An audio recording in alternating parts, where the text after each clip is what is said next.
to another episode of The Talegate. I am outside Hewitt-Trussville Stadium with head strength and conditioning coach, weights guy. I'm the weights guy. Weights guy, Brandon Herring. Does weights guy bother you?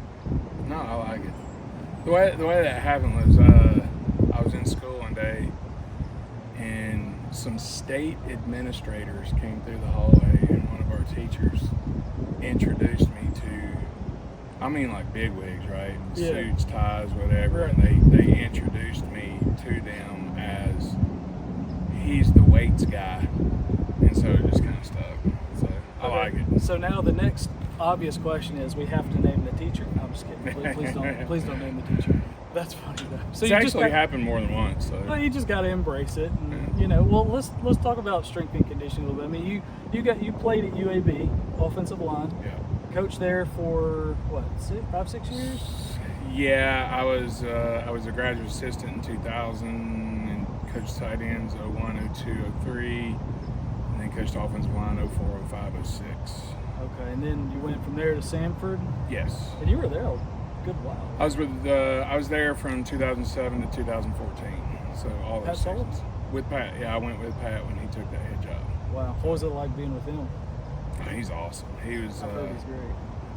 He's outside of my dad, he was probably the biggest male influence on me, and in extreme different ways as well. You know, my dad was a hard man. He was a tough man. He worked on the railroad for 43 years. You don't do that without. 43 Yes. years. And so my dad taught me work ethic and being hard nosed and not giving up and those kind of things. And Pat kind of taught me how to. He taught me a good deal about dealing with people and building relationships and how to treat people and all those kind of things. Because that's the thing about Pat. I've been to lunch or dinner or whatever with Pat 300 times. You go into a restaurant and people just automatically come up to him and want to sign something, want to take a picture with it, and he never batted an eye. He always did it. And that was the interesting thing about Pat was he was always, when you get to be of that kind of stature, you never know how people are kind of behind closed doors. And Pat was as genuine a human being as you'll ever meet. So great man. You ever got to put your hands on the trophy, the Heisman Trophy? Well, I didn't actually touch it. So Pat was the offensive coordinator my senior years when he came into UAB, and then I went on to be a graduate assistant for the offense under him. And the first time we were going down to Montgomery to the state football coaches clinic, and so I was riding with him, and he said, I got to go by the house to change. I said, all right. So I go in, and of course I just sit in the car, and he said, come on, just come in. I don't know how long it's going to take me. Yeah. So I go inside. He goes upstairs, and they have like their living room transition kind of into the dining. It was all one big room, dining room, and then the kitchen. And I'm standing there by the dining room table, and I'm trying to figure out how many have you ever seen a Heisman Trophy in person? In person? Okay. So I wasn't in, and I was 21 years old, 22 years old, or whatever. So I'm looking around, but I don't want to go to his house. I mean, we weren't that close yet. Yeah.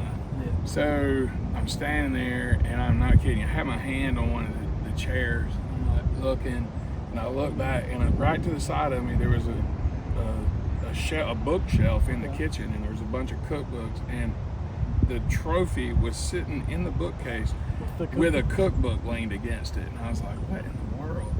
And so I walked out, I got to see it and all that. And then since that point, he actually finished his basement and then had like a daggone, you would love to have gone down there. I mean, there were pictures from floor to ceiling of him with the president, him with whoever. He had the Heisman down there. He had several other most valuable player trophies, this, that, and the other, pool table down there, and he would invite the kids over there, and they would eat and get to hang out down there, play pool. And it's like a mini museum, man. It really was. Kind of thing. I mean, I'm not kidding you. You could have spent 3 hours in there just looking at pictures and whatever. That's awesome. I love that. It was cool. How'd you make the transition from that college level into high school? Because I mean, you've been at the high school level, you've been a head coach, Yeah. an OC. Yep. How'd you kind of make that transition? Well, when I went over with Pat, he had the last couple of years he had kind of started having some health issues and those kind of things, and he decided to retire in 2014, and kind of had an idea it was coming. Didn't know who was going to get the head job, but his thing was he wanted the whole staff to stay. Sure. And because we had built that thing from, they were really down when we got there. We won a conference championship and all those kind of things. He wanted the whole staff to stay, and I was actually out recruiting. I was at Hartselle High School, had just come out. I got on, if you know anything about that, when you come on, you can go south to come back to Birmingham, you can go across, turn left, and go to Huntsville. I was supposed to be going to Huntsville, and I heard on Jocks that they had hired Chris Hatcher, and I just got on and went on south. Yeah, I mean, I knew at that point I was in trouble because Coach Hatcher and Bostic, his offensive line coach, they've been together their whole career, like literally their whole career. Yeah. So I went ahead and came on home, and sure enough, got let go. And that year was the worst year of my entire career to be looking for a job. I'd had some opportunities to leave, and I didn't do it. My quality of life there with Pat was really, really good. Family was happy, and I didn't do it. And then it was just a bad year to be looking for a job. There just wasn't any. And I had a deal. I had one deal in the Mississippi junior colleges, which are actually those are really good. They're really good jobs. They're really good jobs. And then I had one. Now, where you live sometimes, because I've been to East Mississippi Community College. Now, powerhouse football, there's nothing around. Delta, same way. Yes. But they were really good jobs. And then I had a deal in the Canadian Football League. Oh, no. I'm sitting there going, am I moving? You're from here, right? I'm from Hueytown, right? Hueytown, a little bit of culture shock. Edmonton or whatever is That's different. So I'm like, am I gonna move my kids to Canada? And Alan Creasy, the head coach at Athens, he called me the day after Christmas. Actually, he said, I've given you enough time to think about this. You interested in the job? And he said, yeah. I had actually given some thought into to getting into high school ball previously. I just missed a lot of my kids' childhood, coaching in high school. And so that's what I ended up doing. In high school, spots in February don't come open very often. And they were able to do it, and we moved to Athens. And we were up there and found out my wife had breast cancer. So we immediately I started trying to we didn't really want to leave Birmingham. It was just kind of the way it worked out. Sure. I actually talked to Mark Freeman a little bit, when he was going to Thompson. That was the same time he was going to Thompson. And we found out she had cancer. She was going to be going to UAB. I started trying to find jobs close to Birmingham. I actually talked to Josh at that point. Things have to work out. High school is a little different deal. You got to have a teaching spot, all those kind of things. Yes. So I ended up getting a job at Gaston City. So I was there in 2016. Sorry, Trussville people. We put them out of the playoffs that year. In 16. Right over there. I'm trying to remember I don't remember if I was there. I was here for the Gaston City game this year. But yeah. It's 2016. Wow. Yeah, we put them out of the playoffs. Anyway, I was OC there, coached offensive line, assistant head coach. I was king of the title, strength coach, all that kind of stuff. Yeah. That was one thing. When I went to Athens, Alan, I'd already been board approved, and he said, "Oh yeah, hey, you're going to be running the weight room." And I was like, "What? What are you talking about?" I enjoyed lifting, but I never coached that. Wasn't in the fine print. Yeah, I mean, it was just kind of like "Oh yeah, hey." By the way. So that actually started the strength and conditioning stuff. I went to Gaston City. I did the weight room and strength and conditioning stuff there. Yeah. I left there and went to Aniana as the head coach for about half an hour. I was the head coach there. It just wasn't a good fit for either side. It wasn't good for either one of us. And then I left there, came here. Josh didn't even know what I was going to do when I came here. He was just going to hire me. Yeah. And besides the weight room stuff. And so since then, I've transitioned into nothing but strength and conditioning. So I'm not even coaching ball anymore. What's that what's that like, not coaching ball, and like what goes into full-time strength and conditioning work? Because I know it's not just football. Maybe that's a misconception for some people. I know a lot of people know about the work you do with, you know, a softball team and stuff like that. But what's a day like for you, I guess? How do you? Starts early. I'm Ends here. late? Yeah, I mean, I'm generally here every day pretty early. We start with our freshman football players before school every day, actually, because, you know, we're on period, so they're all the way down here, have to go up there. You can't have just one period. They couldn't get to school on time. So we start with them about 7:15 every morning and run into first period. Then they come up to the school, and I go over to the middle school actually after that. I'm able to take some of those kids into the weight room, kind of introduce, build a base with those kids, get them to understand movements and those kind of things. And I come back here with football. I'll train softball in the mornings and in the afternoons, or after they're in season right now, so it may be after practice, or they may go in there by themselves sometimes. But I've worked with track. You know, I've kind of been in and out of a lot of things. You know, one of our issues right now, hopefully we're going to rectify the situation, is just facilities to be able to train all teams or multiple teams and all that kind of thing. So hopefully we're going to get that fixed pretty soon. So, What's it like training like different sports? Like I imagine strength and conditioning for football versus strength and conditioning for softball versus track and field. I bet you're doing a lot of different things. people think that, but Is it not that different? no. I mean, my girls could go in the weight room with my boys, and the boys would be like, dang, you know. They do a lot of the same movements. Okay. Really, they do mostly the same movements. You know, there may be a 20% difference, and a lot of it is not in foundational movements like a squat or a deadlift. It's in some of the auxiliary work. You know, you're working through shoulder work with softball or and those kind of things, but a lot of the movements are the same.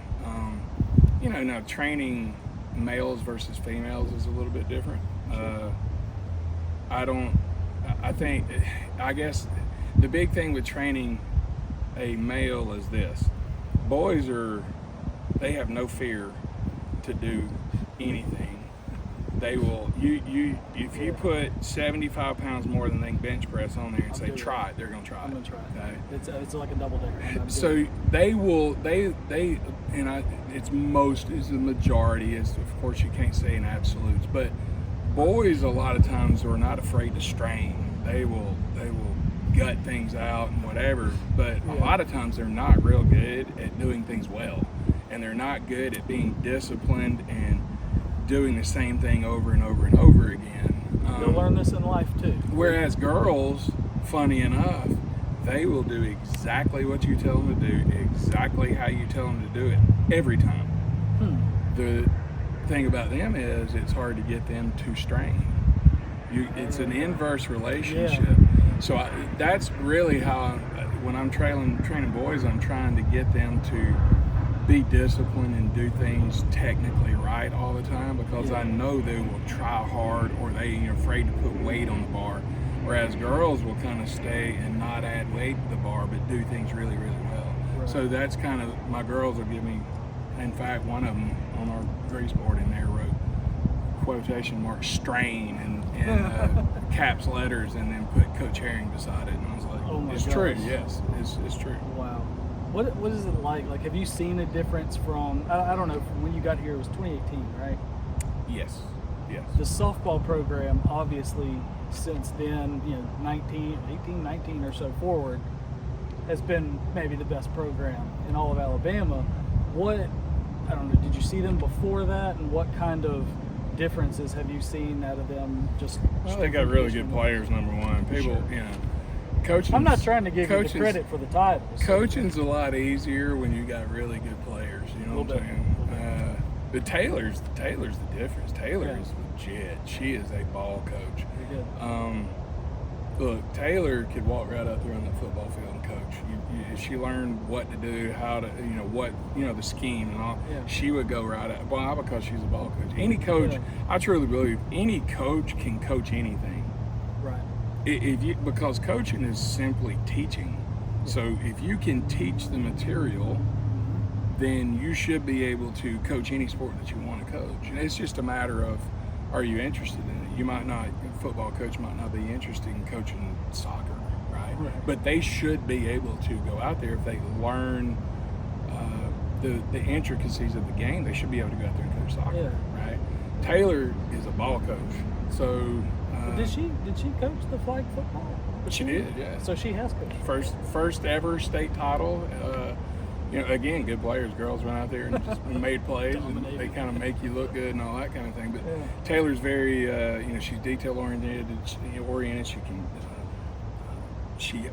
The best thing about Taylor is there's a standard, and nobody deviates from the standard. That's the players, me, or assistant coaches, whatever. The standard is the standard, and you're going to meet the standard in order to stay in the program. And that's one reason why I really enjoy working for her, is because I know what the standard is. And those girls go in the weight room or on the field running and all that and just kill it. And they kill it because they don't have a choice. I mean, it is what it is. The standard's there. It's not moving. Did you ever expect, having such obviously a football background, now you're not technically coaching, did you ever expect to be S&C full time? No, I mean, if you would have told me that in 2012, what are you talking about? When I started, I really think that offensive line coaches can make good strength coaches in high school, because an offensive line coach, to coach them, it is very monotonous. You do the same thing over and over and over and over again, over and over and over again. Well, that's the weight room. That's why a lot of coaches don't like, they get bored when they go in the weight room. They're standing there and how many times can I watch this person squat, right? Exactly.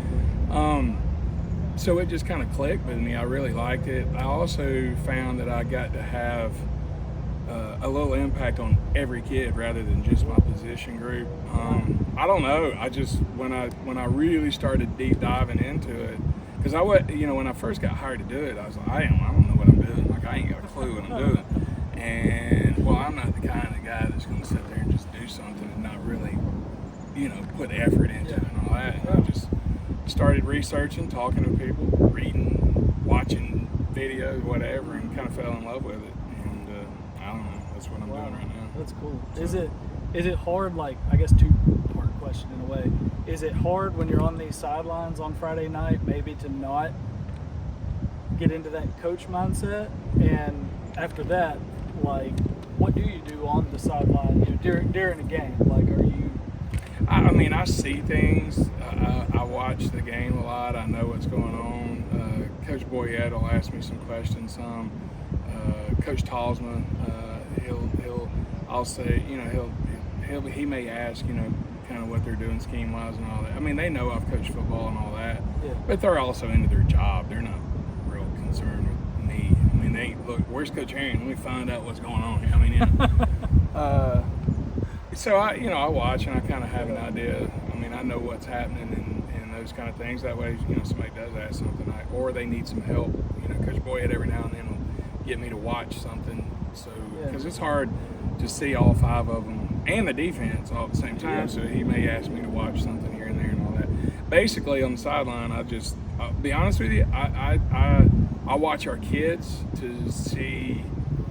We talk about recovering breathing patterns while we're conditioning and those kind of things, and what we're trying to do is to recover faster in between plays. So if I see somebody out there panting, they'll see me pointing at my nose, telling them to breathe. I check on kids with injuries, find out I go over Mitch, find out what's going on. Because if we have an injury, I want to know what it is and if there's anything that I can do that can help mitigate that injury.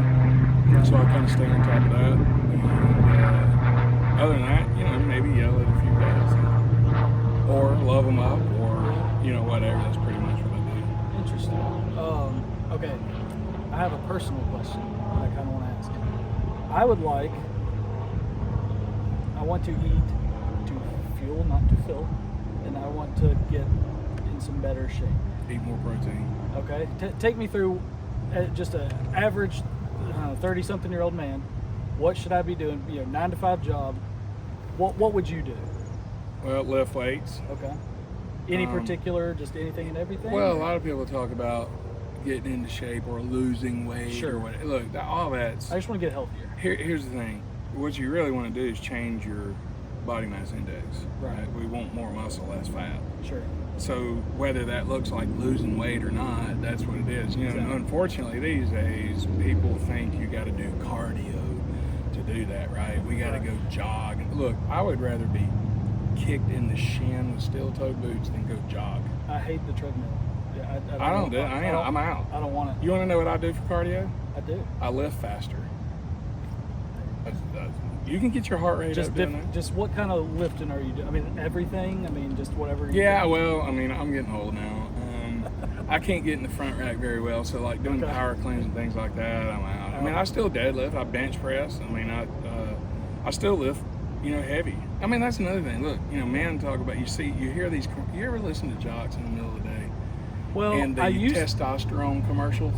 I haven't heard it in a while, and I'll give, no free shout out to. I listen to the Next Round during the day now, so they've moved. But I used to listen to jocks. Well, you hear these commercials all the time about testosterone boosters and this, that, and the other. Yeah. How about this? Go lift weights. Yeah.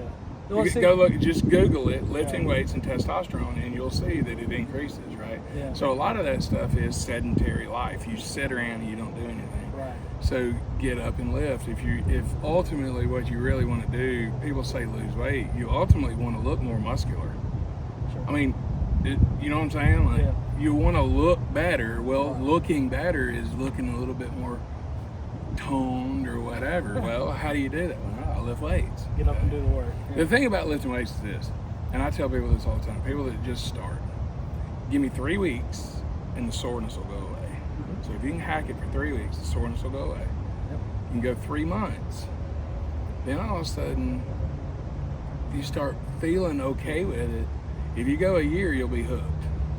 Okay. If you'll be solid with it, you'll be hooked. So Because you will see differences. Plain and simple, you will see differences. And also people, they don't understand lifting. They get on the internet and they Google things and they come up with these bodybuilding lifts and all that. Well, the thing about it is, if you're just starting out right now and you go in there and you get sore, you don't really want to go back in there. So now you're telling me I got to go in there 5 or 6 times a week, right? Okay, so do this. Lift 3 days a week or lift 2 days a week. So lift 3 days a week, and then so Monday, Wednesday, Friday, or however you do it, and then walk 20 minutes or 30 minutes 2 to 3 days a week. Okay, so you're getting a little movement in with the walk, and it can help you recover a little bit. If you do it right, you can actually elevate your heart rate a little bit. The treadmill is fine, right? But do shorter, more intense bouts of it. Exactly. Instead of walking for an hour, get on there for 15 minutes and put it on a little incline and go, right? Yeah. So now you can burn some calories and all that kind of thing that way. Work get cardio. Your cardio will support the aerobic system, which is cardio, will support your anaerobic, which is the lifting, right? Okay. So it helps you recover where you can do repeated bouts of power. So all that being said, lift weights, eat more protein. People don't eat enough protein, plain and simple. How many eggs are too many eggs? It's hard. I eat 4 to 6 every day. I've been eating 4 every morning. I eat it. I'm the most boring eater. Okay, so eating, this will get me off on another tangent. So people will do things,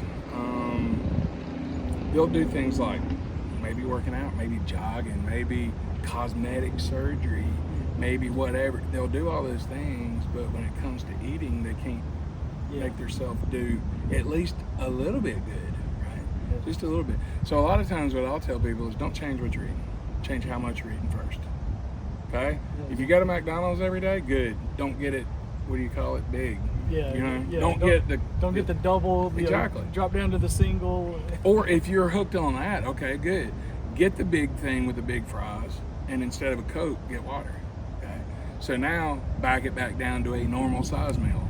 Okay, so now cut out. I only eat there 3 days a week. Cut out. So look, there's a reason why diets don't work and that people don't stick on them, right? Exactly. Because it's way too hard. You know, you may do it for 5 months and then all of a sudden you fall off of it and you gain the weight back, right? Yeah. So what you're really looking for is kind of a lifestyle change, right? So do it over time. Dip your toe in the water. Like it's kind of the same thing in the weight room. Don't go in the weight room and do 5 sets of 10 on squats. Yeah, you're gonna get to where you can't sit down, right? Right. And I'm out. I ain't going back to do that. I'm done. Well, just dip your toe in the water. Yeah. Just do a little bit. Do a little bit. Well, do a little bit more. Do a little bit more. And then. So it's kind of like, I mean, people look for like a quick fix these days in anything. So it's one of those things where like you've really got to put in the time, and it's kind of a slow build. Absolutely. You're not It's a gonna marathon, not a race. not a race. I mean, not a sprint. So, and protein is going to support you lifting, right? So when you're lifting, you're basically, when you eat, you're feeding that muscle breakdown, Sure. and then get more sleep. Yep. Okay, people don't get enough sleep, and the thing about lifting is, and that's one thing that drives me crazy about my job, is I have zero control over the two most important factors to these kids getting bigger and stronger and faster: eating and sleeping. I have zero control over it, right? Sleeping is when you actually do the growing. Okay, so if you don't sleep enough, you're not going to grow, or you're not going to whatever. The adaptations you're shaping, whether you're, I'll tell you this, you an MMA fan? I mean, I don't watch it all the time, but I will listen to Joe Rogan's podcast with When they a lot talk of the about, MMA okay. guys. Yeah. So this has been going on for years. MMA guys will train usually more than once a day, right? Mm-hmm. So they'll train in the morning, they go home and take a nap. Yeah. I've heard them talk There's about that. scientific evidence that says in football during 2-a-day camp, the reason why you're able to improve that fast is because a lot of times you practice in the morning, kids go home, they eat, they go home and take a nap. If you were to start learning to play guitar, if you sit down and you take your lessons and you go take a nap, you'll get better at a faster rate than if you just go about your day. How about that? Dead serious, right? Important. So Wow. sleep is hugely important. Okay. Wow. So in other words, eat more protein. Okay. And the thing about people ask me about protein. Well, what is peanut butter is not protein. Okay. The easiest way to go about it is you want the less legs it has, the leaner it is. Okay. Okay. So beef, Yeah. 4 legs. Right? Chicken, 2 legs. Turkey, 2 legs. Right. Fish, no legs. Legs. So it's going to be leaner as you go down in legs, okay? And the leaner it is, the less calories it has. Now, a lot of people struggle with eating a lot of fish. It's expensive, and people don't know how to cook it. I just Whatever. don't like the taste of it. Eat more chicken. Eat turkey. Was the this an turkey ad for sucks. Chick-fil-A? No, don't get me started on that. Wait, There's I did see a tweet of yours that said Chick-fil-A is overrated. It's Now bad I'm overrated. okay. I'm riding the fence on Chick-fil-A. I get it. I eat it, but I'm not completely blown away. Tell me why Chick-fil-A is overrated. It's probably because we eat it like 297,000 times a year. I mean, lot of pregame we meals. eat, oh my gosh. We eat it during the football season. We eat it like a couple times a week. Right? So I kind of get old. I will say this: it's better if you go. Like I'll be honest with you, I don't know the last time I purchased Chick-fil-A, okay, because I eat it so much. It's way better when you go there and get it than it is when we get them and they're sitting in that Yeah. box, Yeah. you know, and all difference, that. yeah. So that's probably why I say that. Although you go there and it's just there's I don't care. You could go there at 3:17 in the afternoon and there's 40 cars. Well, who eats at 3:17 in the afternoon? Well, I used to feel that way. Like we used to have there used to be a joke a little bit about that about Jim and Nick's in Trussville. It'd be 2:30 in the afternoon, and you're like, there's not going to be a table in there. It's like it's 2:30 in the afternoon. Who eats at 2:30? And Chick-fil-A is kind of the same Yeah. way. There's always a Always. line. But maybe it's the lemonade or something. I don't know. Maybe it's not. The best thing there is the cookie. The cookie is good. The cookie's legit. Yeah. I don't get tired of those somehow. Yeah. It's got the right amount. I'm sitting here telling you to eat more protein. And I'm talking about eating Hey, like you said, we all can't stick exactly. You're going to cheat a little bit every now and then. Football season's never good. You eat bad during football Might have to get a cookie after this. Well, let's talk a little more food and a little more tweets, because I've seen several of them, and you're quite the follow on Twitter. I enjoy it. I guess I'm grilling you on Chick-fil-A, but why strawberry jelly over grape? I don't know that I Because it's better, 100%. With the peanut butter? Absolutely, it's superior. How? How? It sounds subjective. I mean, I like grape better.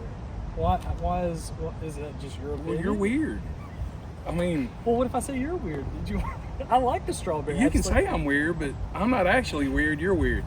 Strawberry is superior, 100% to grape jelly. Now, don't get me wrong. I'll eat a peanut butter and grape jelly sandwich. Now, I'll say this. For me, the grape jelly, obviously it's more traditional in that way, but I like the taste of it better with the peanut butter. But now if we're going like preserves or jam or something like that, I'm team strawberry over grape. Absolutely. There. But with jelly, I'm more grape.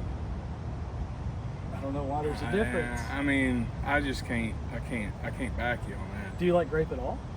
I mean, I'll eat it, but it's not what I'm going to choose. I mean, if I go to a peanut butter and jelly smorgasbord, and do those exist?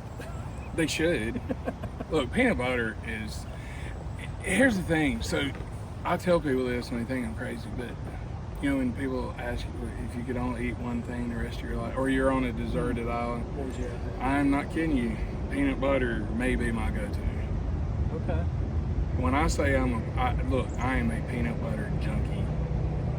Creamy? There's none in my pantry right now. I will try to not, because I'm telling you, I can't control myself. I will eat it with a spoon out of the jar. I've known someone in the past who does that with mayonnaise. What in the? I know. I'm telling you. What, creamy peanut butter? Crunchy? Where are we going? All right. Brand?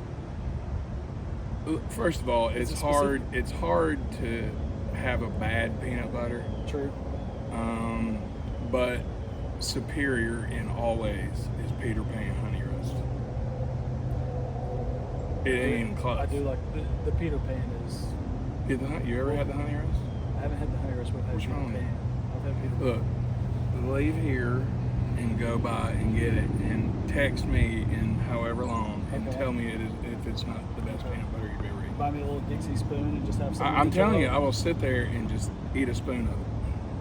Okay. Look, when I was in college, I like peanut butter this much. When I was in college, I was a weight gainer guy. I had to I had to eat everything in sight. I would sit down I would say 5 out of 7 nights. You ever seen Yellow Label table syrup? Yeah. All right. So I get a jar of that, and I'd have peanut butter, and I would take a bowl, and I'd put just unbelievable amount of peanut butter, and then pour that syrup on top. And this was before the honey roast, so I was on to something before Peter Pan ever did this. But I would just sit there, big cup of milk, and just go. Yes. I'm pretty sure, and I reserve the right to be wrong here, because memory sometimes. But when I was in college, I'm not going to name the quarterback, but when I was in college at Alabama, I was told a college quarterback, former Alabama quarterback, when he came in, he was real thin. A lot of these guys are. More so back then than they are now because of things like strength and conditioning and weight room and all that. But I was told at the time that this particular quarterback was having to, as soon as he got on campus, they had him eating a jar of peanut butter a day to try to gain weight. And get It's high calorie. That's why I don't have it in my pantry right now. If you look at I mean, how I know this. The serving size of peanut butter is 2 tablespoons. You know, do you cook? Yeah. All right, so tablespoon, right? A tablespoon is that big around. That's not spread across the bread. And it's 190 calories for 2 tablespoons. Who in their right mind ever eats 2 tablespoons of peanut butter, right? I mean, more like 6 or 8, 7. right? So you put 8 on a sandwich. That's why it's. Oh my gosh, you're Exactly. That's why it's weight gainer. That's why a lot of high schools, you go somewhere, what do we do with peanut butter jelly? Well, because mostly high school kids, you're trying to get them to gain weight. Right. Okay. There's this few that don't need to gain, but mostly you're trying to get them to gain weight. Well, peanut butter is a really easy way to do that because it's really, really high calories. So that's why I don't have any right now. That makes sense. Speaking of weight gain, I did see. I'm just going tweet to tweet here. I saw one that was a poll, I don't remember when it was, but I made note of it. It was a poll that you asked if someone, yes or no, can you eat like 2 dozen Krispy Kreme donuts in under 30 minutes? Now, there was no context there, so I can only assume you were going to attempt this? Well, Coach Culver and I, Tyler Culver, who coaches baseball here, he and I, we're both big fellas. We like to eat. Sure. A lot of our conversation seems to go around food. And there was another one a couple of months ago I did. I think, could you eat 25 soft tacos from Taco Bell? I responded to you on that. Yeah, I Did remember you? that. I asked if you were going. To me, this is important. Could you do it? The question for me, no, I couldn't either way. But my question back to you was hard shell or soft shell? Yeah. Because hard shell, no. Hard shell will be harder. Soft, I could come closer, but I could eat more soft than the hard shell. But 25 in how I long? think we said 30 minutes. 30? I could do it. I'm pretty sure I could do it. I'd tap it. I think I can do the 2 dozen Krispy Kreme donuts. So if you see me put something like that in the middle of the day, it's probably Culver and I sitting there Talking random thoughts. Exactly. Of the day. In fact, what happened that day, we had donuts for some reason. Somebody brought donuts to the school. Okay. I was like, you think you could eat 2 dozen Krispy Kreme donuts? It just kind of started from there. I love that. So. I probably voted no in that poll. But okay, I've kind of grilled you on the food. I've kind of taken some opposite stances. The last one that I made note of that I saw was that you posted Peanut M&Ms being superior to regular M&Ms. No question. So I'm going to give you your flowers here. I think that is astute, and I could not agree more. I'm out on regular M&Ms. I am too. I used to before there was before there was Peanut M&Ms or before I knew there was.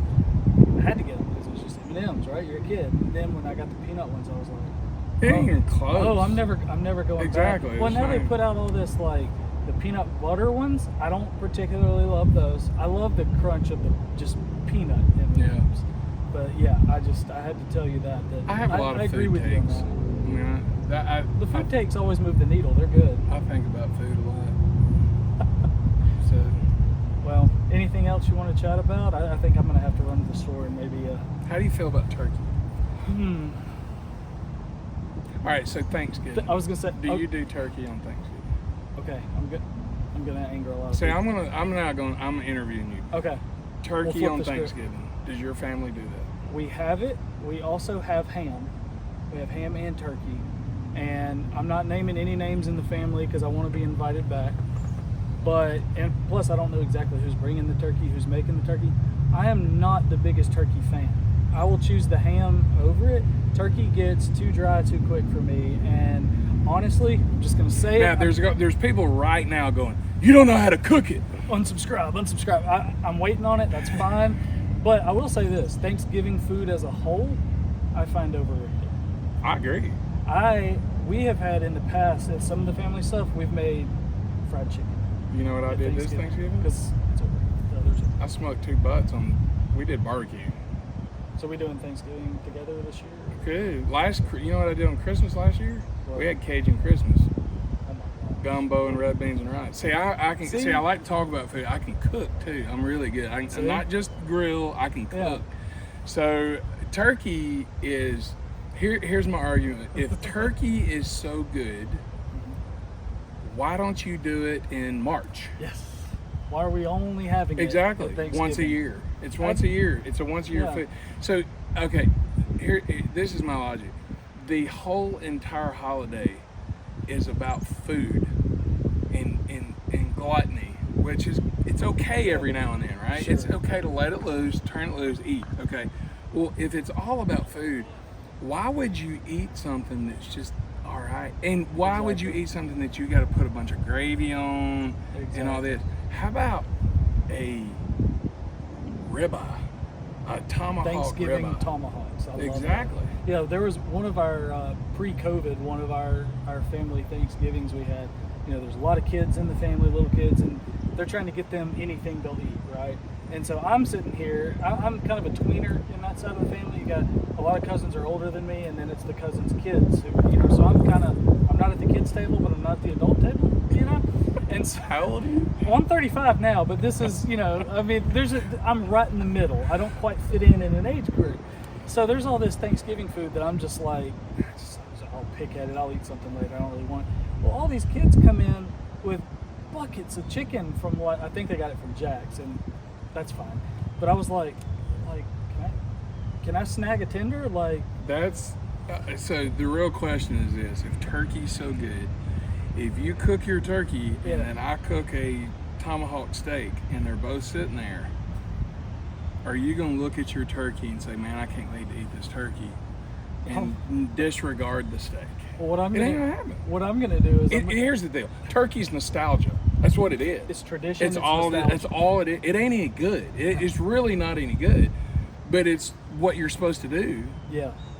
So I guess I think we're gonna have to buck the trend. We'll start our own. Just tomahawk Thanksgiving. I did listen. We have a theme every year. We do something. Like I said, we had Cajun Christmas.